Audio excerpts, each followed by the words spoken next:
Hi, my name is Nora McGinnis, and I'm in this group along with Nancy Martinez, Sarah Pantaleo, and Aubrey Marston.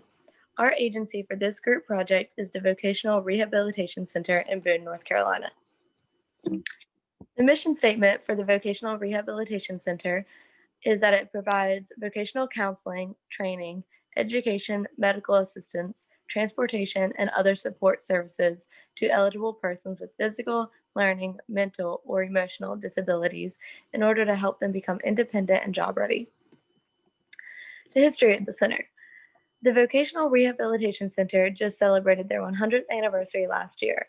The vocational rehabilitation program was created in the 1920s, and by the end of the 20th century, there were a number of services created to support the Vocational Rehabilitation Center.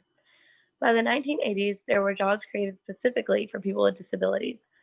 The goal for this was to create equal access that was more widespread. In the 1990s, the American Disability Act was created, which made equal rights and opportunities for those with disabilities. The social problem that the vocational rehabilitation addresses is that it helps people with physical, sensory, mental, emotional, or learning disabilities to find, get, or keep a job.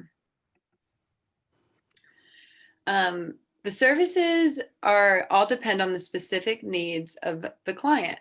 They're typically customized for each individuals, and these services include career counseling, education, job training, job placement, ongoing support, medical treatments, assistive technology, vocational evaluations, transportation, and paid internships. Next, we have whether or not the organization is profitable or not. So it is a nonprofit organization. 75% is federally funded, 25% is state funded, and we also have the Rehabilitation Act, which allows more funding going towards the organization. We have the Division of Vocational Rehabilitation Services, which not kind of like the Department of Health and Human Services, both help organize and fund the rehabilitation service. The qualification for clients is really just having a disability, because again, if you're healthy, you don't really need this extra help. They do give you a ticket for work, which assists you after you've gone through training and job readiness to get a job. Last, we have whether or not they discriminate, which they don't, no matter the disability. If you are able to get in and become a patient, technically you can just get the help that they offer. This agency offers many services, and to name a few, one is benefits counseling, which helped 1,738 Social Security beneficiaries achieve employment. Deaf and hard of hearing provided services for 2,470 consumers. School to Life services served 21,707 individuals ages 24 and younger, and 12,752 were high school students.